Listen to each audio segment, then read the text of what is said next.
Stay down. I'll make sure your cute girlfriend will be screaming my name tonight. Quinn hurt all over, but he picked himself up and faced the 7-foot-tall Troy. To many, Troy was the handsome star superhero of the academy. To Quinn, he was his worst nightmare. "Where is Jennifer?" Quinn asked. Troy smirked. "Clearly not by your side any longer. After I've beaten you, by midnight I'm sure she'll have forgotten who you are, talentless Talon." Quinn clenched his fists. "I may not have any superpowers, but what I have with Jennifer is real." Troy levitated into the air. Balls of fire danced above both his palms. "Great. Why don't you use your feelings and I use my superpower, and let's see who wins the Apex tournament?" Troy chided. "If you can defeat me, I won't lay a finger on Jennifer again, even if we both know she'll be begging me for it." Quinn could not contain his rage anymore. He lunged at Troy with nothing but his naked fists. Half of his shirt had been reduced to ash, revealing a skinny, pale chest. Ember atop his head burned through his hair. Troy was thrice his size, literally, but Quinn fearlessly attacked. He swung his fist in the middle of the arena boxing ring, but Troy simply smiled. A blast of fire shielded Troy and sent Quinn flying. Before Quinn could rise, Troy leapt into the air and slammed his body down on Quinn. He put the weak freshman in a chokehold. "Look who's shown up," Troy whispered in Quinn's ear. Quinn's eyes darted out of the boxing ring, where he found Jennifer, looking back apathetically. "Jennifer," Quinn managed. "Troy and his friends did something to you, right? Did one of them use telepathy? I'll save you. I promise I'll save you." Jennifer scoffed. "Save me? No, Quinn. 1, you can't save me, and 2, I don't need saving. We're done, Quinn. I'm with Troy now." Quinn grimaced in pain. "Why? We've been friends since we could walk. We've been dating for 10 years. I thought everything was good. Why did you cheat on me?" Jennifer's eyes glowed purple, highlighting her rage. "Everything was good? Did you know how difficult it was being the girlfriend of the biggest loser in the academy? You're powerless, Quinn. Look at yourself. You can't protect yourself, much less put up a fight. This was your last chance, to prove yourself against Troy. But look at yourself. What a pathetic showing." Quinn felt Troy's chokehold tighten. He flailed, trying to release himself, but Troy's grip was steel. "Yield already," Troy taunted. "You know you want to. Just tap out." Quinn refused to. He squirmed like a little worm and the whole stadium burst into laughter. Jennifer shook her head, feeling the second-hand embarrassment. "This isn't right, Jennifer," Quinn rasped. He was losing consciousness, but he still refused to tap out. He had some fight left in him. But then, a flaming fist slammed into his face.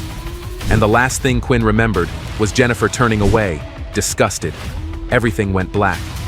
Quinn had lost the match in humiliating fashion.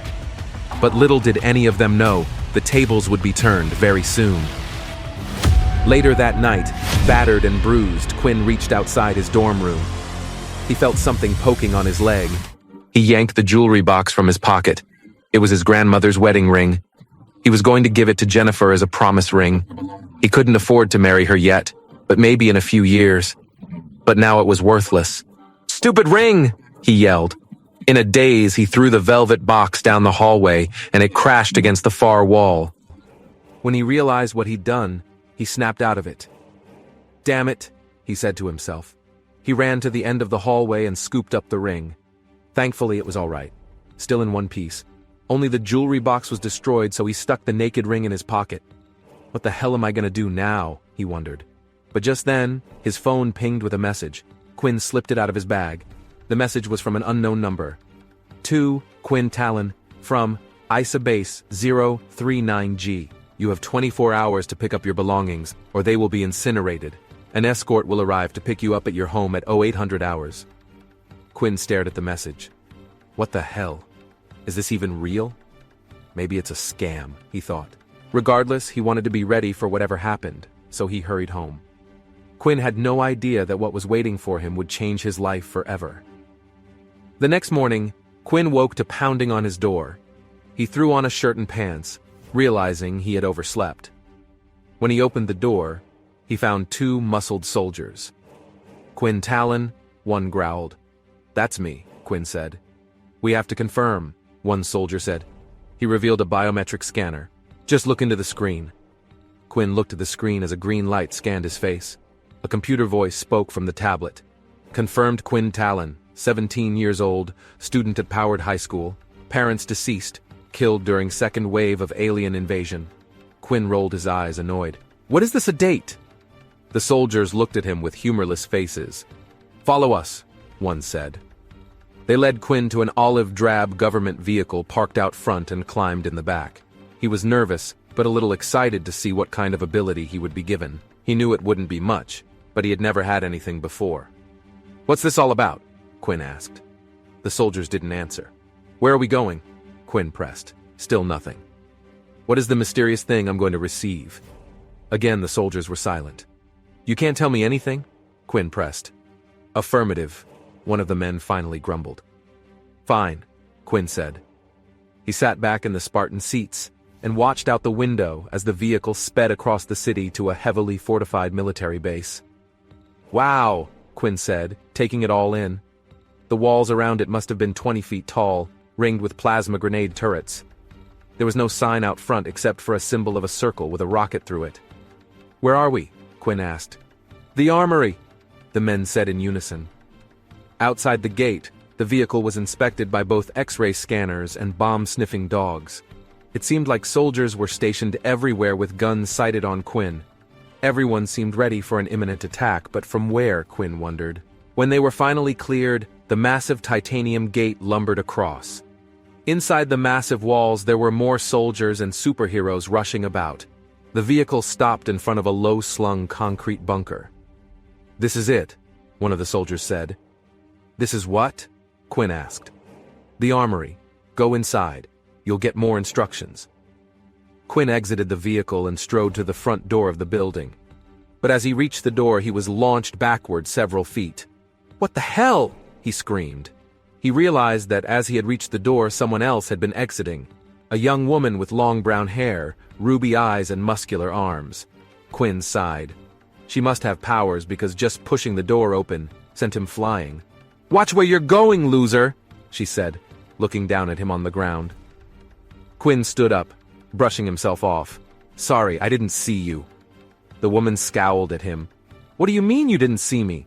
I wasn't using an invisibility cloak, dumbass." As they were talking, a soldier approached in a pristinely pressed uniform. Her polished silver name tag read, Bridger. She hurried to the woman's side. "Scarlet, are you okay?" Scarlet, which Quinn realized must be the name of the woman with the red eyes, chuckled. "I'm fine. This weak-ass loser might be hurt, though." Bridger looked over at Quinn. "What's your name and serial number?" she asked with a no-nonsense attitude. "My name is Quinn Talon," Quinn answered. "But I don't have a serial number. At least not that I know of. I got a message about a vault." Quinn showed her the message on his phone. "This must be some kind of mistake," she said. "Level zeros aren't allowed inside." When Scarlet heard that, she became indignant. "This loser is a level 0. You gave me a bruise on my forehead, you punk." Quinn shrugged. "Sorry." Scarlet's face turned 3 shades of red. "Sorry?" she demanded. She stepped over to Quinn and raised her fist. But suddenly an older man in a bespoke silk suit strolled over. "Scarlet," he simply said with a calm voice. Hearing that, Scarlet scampered over to him, and they disappeared into the base, leaving Quinn and Bridger alone. Bridger turned to him. "I don't know if you have anything in the armory, but you can proceed in and check. Good luck." Quinn strolled into the strange building with stale, humid air, probably from being half buried underground. "Hello?" Inside the armory, Commander Miller was leaning against the wall looking at his phone. When the door suddenly opened, he quickly sat down and hid his phone away. Normally, when someone was coming in, they were high-ranking or very powerful. Commander Miller was responsible for every ability book in the armory, especially those reserved for special clients. But when he saw Quinn, his expression froze. He was certain that Quinn was not one of his special clients, nor was he a relative of one. "State your name," Miller said gruffly, looking at the young man who appeared to be around 20 years old. Commander Miller had no idea who he was. Quinn got straight to the point. "I'm here to get my ability book." "You have one of our cards?" the commander asked. suspicious of Quinn's calm expression. "No," Quinn admitted frankly.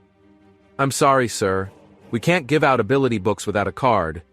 Do you require anything else?" He's crazy, Miller thought.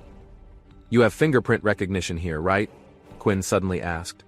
The fingerprint ID system at the armory was for special individuals, ones that were left ability books that were rare, or those chosen by the military at a very young age for their lineage. Only a few people had their fingerprints recorded in the system. "We do." "I'm not sure what that has to do with you," the commander barked. "I received a message that I would be brought here for my ability book," Quinn replied, already seeing it wasn't going to be easy. "They told me on my way in I would have my finger scanned and given my book." Robert was feeling more confused by the second. Why would they tell him that? Why would they send him there at all? Powerless people usually were given their books at training in the academy. To be honest, even though he was curious, Commander Miller felt that it was barely worth humoring the request. But after considering for a few seconds, he finally decided to let Quinn make the attempt rather than having him thrown out right away. He opened the safe and brought out the fingerprint identification device, which he had never used before. "Place your thumb here." Miller indicated the verification area to Quinn, who placed his thumb on the sensor. Beep! The device lit up with a glaring red light, and the LCD screen displayed the words, "Fingerprint not recorded." Immediately, Miller's expression turned hostile, and he glared at Quinn. He picked up his phone, ready to call security. Wait, Quinn said quickly. "Maybe that was the wrong print. I'll try using my index finger this time." Commander Miller smiled coldly. "What's your plan here? Your thumb doesn't work, so you'll try your index finger. Then, if your index finger doesn't work, you'll try your middle finger. When you run out of fingers, will you try using your toes?" But Quinn had already pressed his index finger on the verification area. The commander was tired of his games. If the fingerprint didn't work, he was ready to throw him out on his ass. Beep! A green light appeared on the device, and new details flashed up on the LCD screen. Verification successful. Family account 01. Verifier, Quinn Talon. Account 01104.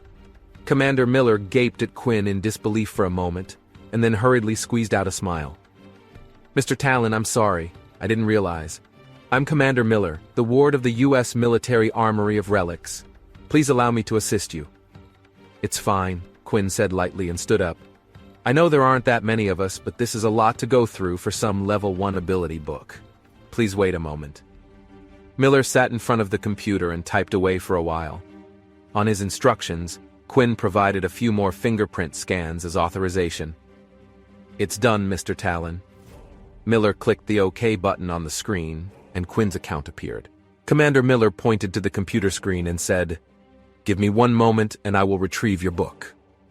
Quinn stood there, tapping his feet, looking through the cage behind the desk. There were rows and rows of shelves, all holding ability books. But Commander Miller didn't go there. He went to a vault door, typed in a code, and disappeared inside. When he returned, he was holding a metal box with a key. "Here we are. Would you like to open it?" Quinn shook his head. "No, you go ahead." Quinn thought to himself, the book's so useless they locked them away from the others. Great. But as Commander Miller opened the box and pulled out the book, Quinn noticed the look of shock on his face. This is an extremely rare book. I've read about it. There's only this one in existence." Quinn lifted his brow, taking the red leather-bound book from him. On the cover, a pair of fangs were stuck to the front. "What ability does it have?" Commander Miller stepped back, seemingly nervous. "Well, no one really knows, but we've cataloged some possibilities." Quinn began to feel nervous. He unclasped the lock and opened it, flipping through the pages. But they were blank. "I don't get it," Quinn said. "There's nothing here." "There will be," Commander Miller replied, "when you begin to achieve the levels of the book." Quinn didn't get it. "So what powers have you heard of?" Miller leaned in closer, lowering his voice to a whisper. "We've heard this ability book can produce powers beyond any human on Earth. Immortality, strength, super speed, weapons born from the powered's own shadows. But no one alive today has ever met a powered that was given this ability book. and no one knows how it works. Quinn lifted his brow at the commander, assuming it was just another string of bad luck. So, what do I do with it? Commander Miller just stood there, taking another step back. As the commander reached slowly for the phone, Quinn grabbed the golden-colored cloth that was in the case, wrapped it around the book, and turned to go. He could tell it wasn't a good idea to stick around. "Thank you," Quinn yelled over his shoulder. "Talon, wait!" Commander Miller hadn't even known that the book really existed, and now that he did, he knew someone higher up than him would want to know. Bridger was anxiously waiting in the hall. What's been going on in there for so long? She wondered. Could that loser have murdered Commander Miller for a book? The more she considered it, the more scared she became. She was on the verge of banging on the door and demanding a response when Quinn walked confidently out of the room. "Stop!" Bridger shouted. She walked quickly over toward him and grabbed at his coat. "You can't leave. You broke into the armory. Once we confirm that nothing is missing, the military police will escort you to holdings and hold you for questioning." "What are you talking about?" Quinn asked. "Let go!" Bridger grappled with him for a while, but he pulled hard away from her. What's wrong with this woman? Quinn thought. He wasn't even arguing with her, but she was manhandling him. "What is this?" Bridger spotted the gold cloth-covered book he was holding. She quickly pulled it out and looked at him triumphantly, as if she had found evidence of his guilt. "Oh, you stole an ability book. This is a crime, and I have to call the MP." It didn't even cross her mind that the book could belong to Quinn. She imagined he had entered the armory, pretending to be there by mistake, and had then distracted Commander Miller with questions and stolen the book when the commander wasn't paying attention. Let go! Quinn was sick of this woman. Don't you feel guilty about being a thief? She was even more determined. With the two of them creating such a scene, other customers started to walk over toward them, intending to help Bridger keep Quinn from getting away. Just then, Commander Miller, who had finished locking up, walked quickly out of the armory. Having seen Quinn's relic, Miller now knew he could be either incredibly important or very dangerous. It was rare to meet individuals like Quinn, even if they seemed powerless. So Robert knew he had to be careful not to upset Quinn. He could be their savior. But Miller also knew, if triggered, he could be their demise. He had no idea what that book would give to him. So when he saw Sergeant Bridger struggling with Quinn, he panicked. Bridger's expression was hostile, and Quinn was becoming very angry. She was an idiot who was playing with fire, and she might drag everyone down with her. Of all the armory's many, many patrons, why did she need to pick this one to try and remove? A simple flick of Quinn's finger could be enough to end both their lives. "Stop!" Commander Miller dashed between Quinn and Bridger. Before Quinn could speak, she waved the gold cloth in the air. Her eyes flashed with triumph as she said to Miller, "Commander, look! He stole a book from the armory." She smiled at him, her expression a little smug. Surely Commander Miller would be happy with her for preventing theft. He was the most respected officer on the base, a veteran of the invasion and keeper of their ability books. He could get her off of desk duty once and for all. Commander Miller's face had always been a little glum, but as she watched, his expression grew darker and darker. Before she could figure out why, she was startled by his explosive roar, leaving her entire body trembling. "Let go of Mr. Talon!" As he yelled, Commander Miller knocked the gold cloth out of her hand, and she was so scared that she let go of Quinn. The commander pushed her aside and bent down to pick up the cloth. "Mr. Talon, I'm very sorry. I haven't trained Bridger properly. I do apologize." Commander Miller's expression showed a mixture of respect, embarrassment, and fear, as the others looked on in amazement. Sergeant Bridger was stunned. Could the book be his? She wondered. Her eyes widened. No matter how hard she tried, she couldn't make sense of it. If this man had a special ability book holder, then he had at least a wealthy or powered family to leave him such a rare gift. A poor, lower-class loser with that much power? No, it was just too unlikely. "It's not your fault, Commander Miller," Quinn assured him, slipping the card back into his pocket. "Thank you, Mr. Talon." Miller dipped his head and paused briefly before straightening up and shouting at the sergeant. "Why are you just standing there? Apologize to Mr. Talon immediately." How could Bridger still not understand? Miller thought. The young man standing in front of them was holding a gold cloth level ability book. It made him valuable and dangerous. The sergeant immediately bowed her head at Quinn. Mr. Talon, I'm very sorry for my rude behavior.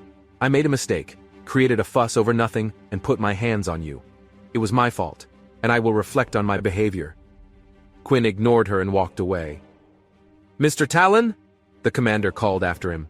If you ever need anything, just give me a call and I'll do my best to help. And as a suggestion, I would keep quiet about what you have received. In fact, I wouldn't tell anyone. Quinn nodded nervously. He didn't understand what could possibly be so important about a book with nothing in it. But it had spooked a war veteran, so he figured he should probably listen, at least for now. Just then, he looked at his watch. Oh shit, I'm late, he yelled. He sprinted out of the armory and base and hailed a taxi. Elite High School, he told the driver. It was the last day of classes, and despite whatever mystery he held in his hands, he had to finish his classes. What Quinn didn't realize was the book he held might have made him the most dangerous being alive.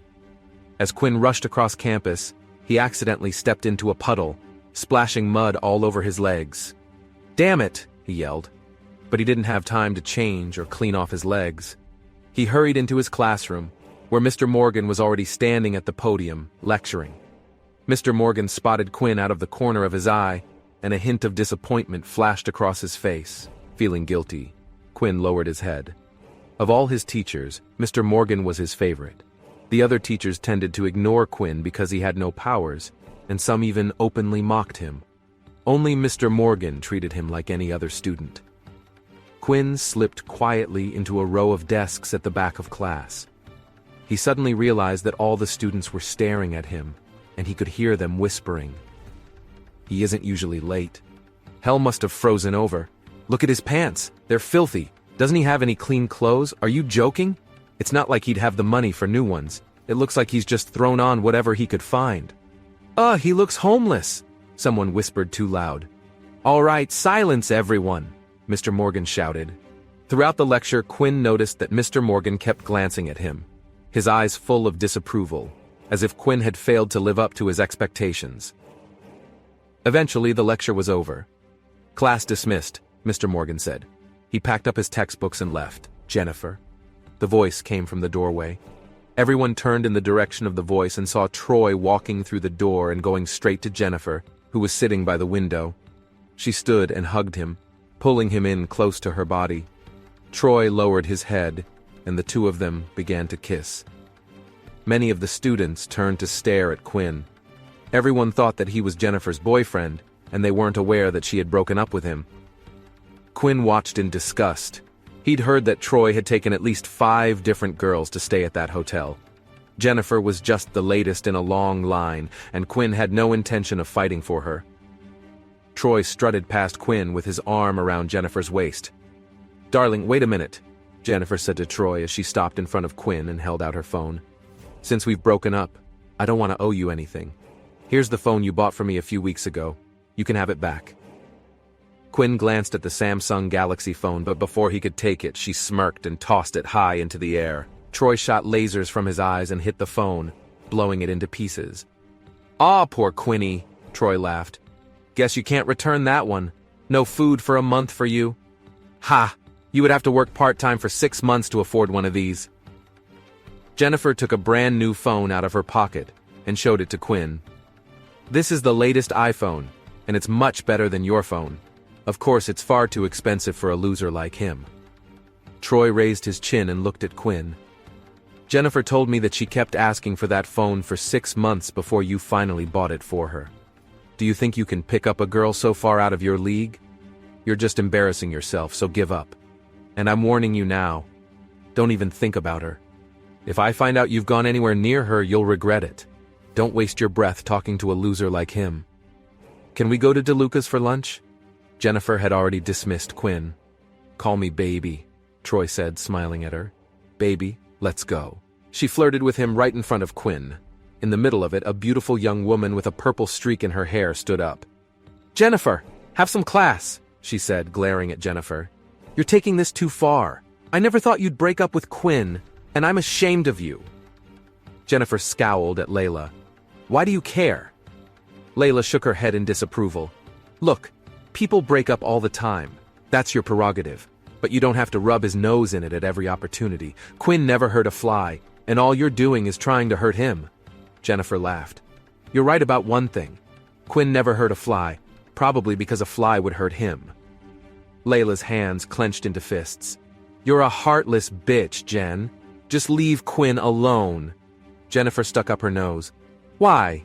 Do you like him? Layla rolled her eyes at Jennifer. This isn't about me. Jennifer nodded. Yes, 1,000,000 times yes. What's so wrong about liking money and power? That's what makes the universe go round. Oh, she stuck her nose in the air and grabbed Troy's arm. Come on, baby, let's go. These two urchins disgust me. Jennifer glared at Quinn and Layla, and then swept out of the classroom with her head held high. Once she was gone, Layla turned to Quinn. You all right? Quinn nodded. Yeah, it's not the first time I've heard those things. Layla strolled over to him and hugged him. You're better off without her. You've seen her true nature and she's not worth being upset over.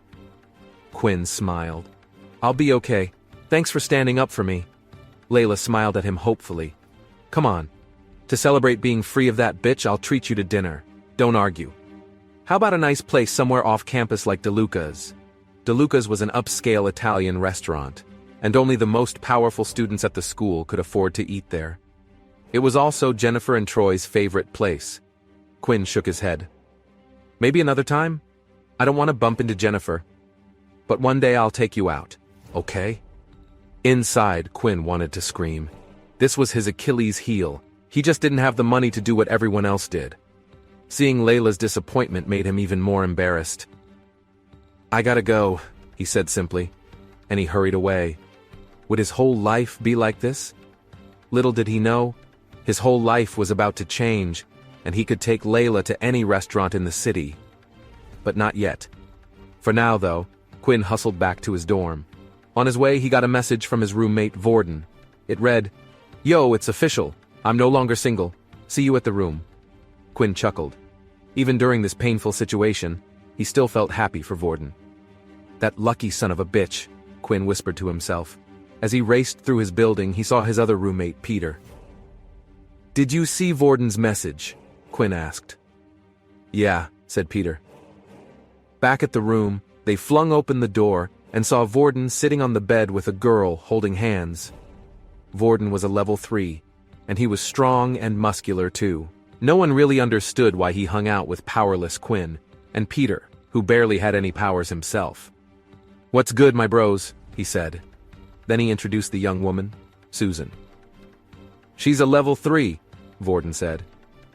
Susan stood up and nodded with a smile. Peter looked at her, and his heart started beating faster. She had pale skin, delicately shaped eyebrows, and a great body. She's perfect, he thought. Let's celebrate, announced Vorden. I'm taking you all out. Vorden then turned to Quinn and said, Why don't you bring Jennifer along? Everyone knew about Quinn's lack of power, and that he couldn't get into trendy restaurants, so Vorden decided to take this opportunity to help his friend. We've split up, Quinn said bluntly. Split up? Really? Vorden was shocked. Peter glanced at Vorden, and he understood the silent message. The reason for the split was obvious. Quinn's lack of powers. Hurry up. Susan looked at her phone and then raised her head. My roommates have already left for the restaurant, and they're all quite impatient, so don't make them wait too long. Okay, then you guys get cleaned up and changed, and then we can get going, Vorden urged them, tugging at Susan's hand. Come on, let's wait for them outside. Vorden stepped outside the dormitory with Susan and turned to see her standing with her arms crossed. What's wrong? He asked. She frowned. Aren't your roommates a little too unpowered? I mean, Peter's not very handsome, and obviously not rich enough for any good ability book. Quinn isn't bad, but I've heard people teasing him. He's powerless. How can I introduce them to my roommates?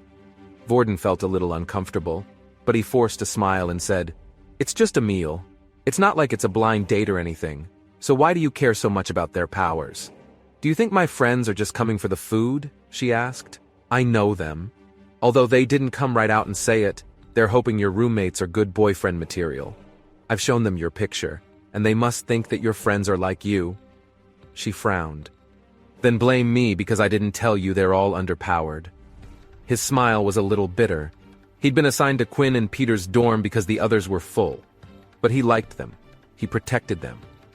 "Why don't you tell your roommates that the meal is canceled?" she suggested. "They'd probably just end up embarrassed if they went." "Cancel it?" "No. If he canceled now, it would be awkward. Wouldn't that just make things worse?" "Fine then, but I'm not responsible for whatever happens," she pouted. Just then, she received a call from one of her roommates. Susan held her cell phone to her ear. "Scarlett, you two are there? How is it?" When we get there, you'll see for yourselves." "All right, I'll hurry them up. Just wait." As she was talking, Quinn and Peter came out of the dormitory. "Vorden, see how good I look?" Peter gestured to his half-sleeve shirt as he looked at Vorden expectantly. "Cool." Vorden smiled and patted his shoulder. Thankfully, Peter hadn't heard Susan try to cancel the lunch. If he had, it would have been a blow to his confidence. Vorden looked at Quinn, who had followed Peter out. He frowned. "Quinn, why haven't you changed? What about my friends?" Susan asked. "Can't you get dressed up for them?" "Something. Quinn looks fine." "What do you expect him to wear?" Peter asked. "He's not Vorden, and he's never going to look like him." Susan shook her head. Her roommates were going to be very disappointed. This was going to be a disaster. "Fine, but just don't bring up your levels, okay? Let's go," she urged them, and they all followed her out of the dormitory. Scarlett and Stacy sat at a table in La Belle Vie. All of them were pretty, and it was clear they came from good families. Scarlett, a level 2 powered, had long hair that draped over her shoulders. Her skin was fair, and she had a small face with large, sparkling eyes, a straight nose, and pretty pink lips. She looked like a beautiful princess straight out of a fairy tale. She was the prettiest of the 3 girls, and also the center of attention. "Scarlett, there's a lump on your forehead. What happened?"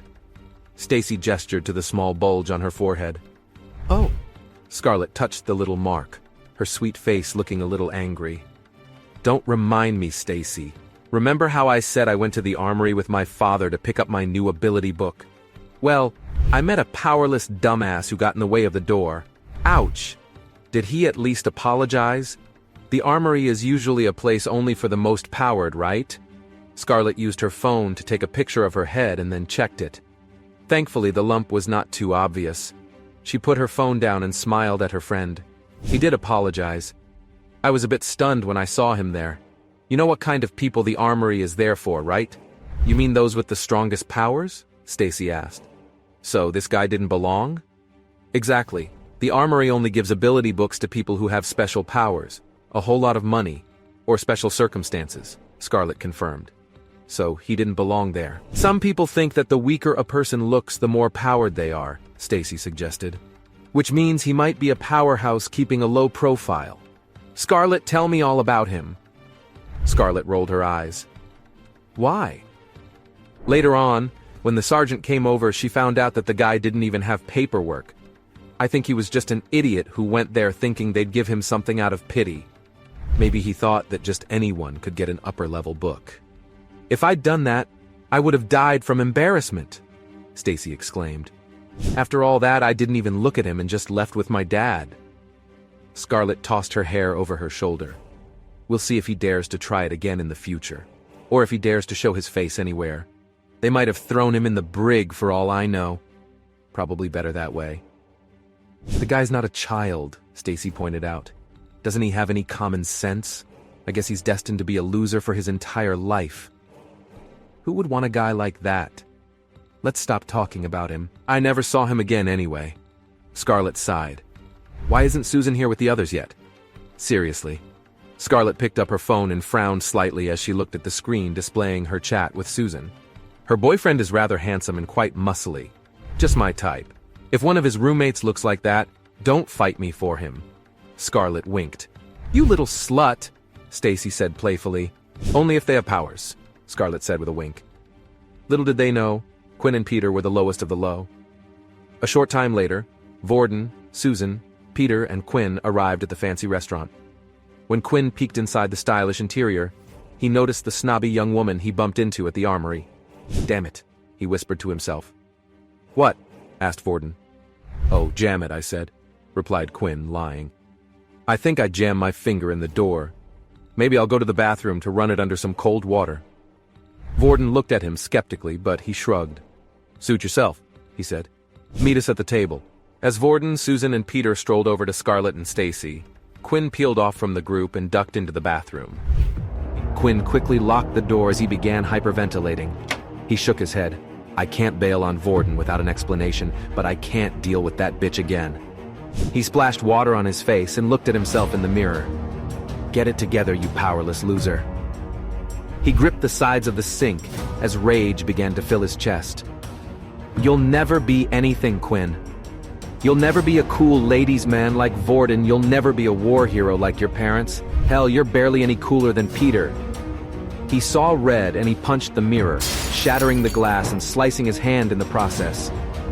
The sound of angry knocks rang out from the other side of the door. A man with a French accent called out with worry, "Sir, what's going on in there?" Quinn looked at his bloody fist. He ran over to the paper towel dispenser, but it was empty. He ripped open his backpack, looking for something to wrap his wound. He pulled the mysterious book out and placed it on the sink. Some blood leaked off his hand and onto the cover. What Quinn didn't know was that the book's cover had begun reacting to his blood, but Quinn shoved it back in his bag in haste. He walked over to the door and unlocked it to an angry French man. "What was that glass breaking? You will pay for the damages." Quinn muscled past the man and walked over to the table. He sat down to a confused look from Peter and Vorden, and a disgusted look from the girls. Scarlett glared at him, shocked to her core. "What are you doing here?" Quinn shrugged. "I was invited by Vorden." Vorden was confused. "You two know each other?" But right when Quinn was about to answer, the restaurant was rocked by an explosion outside. "What was that?" Through the restaurant windows, the group could see the sky filled with Dalki ships blasting beams of energy at the ground below, destroying everything they touched. Everyone scattered as an emergency alert rang out on their phones. "The Dalkas have attacked. War is imminent." Quinn felt his backpack vibrating. He ripped it open to find the book pulsing with energy. He saw that the book had absorbed all his blood. He looked down at the book in awe and then out at the destruction happening outside. Could this be because of this book? He wondered. But right then, a dark voice echoed in his head. "Specimen found. Activating the vampire system." The book suddenly opened. What happened? What was the system and book that Quinn accessed? What did Quinn choose? Would he ever get revenge on Jennifer and Troy? And more importantly, did he now have powers? What exactly is his secret? To find out, listen to My Vampire System, the spellbinding hit web novel, now streaming exclusively on the free Pocket FM app. Click to download the app and continue listening for free, right now.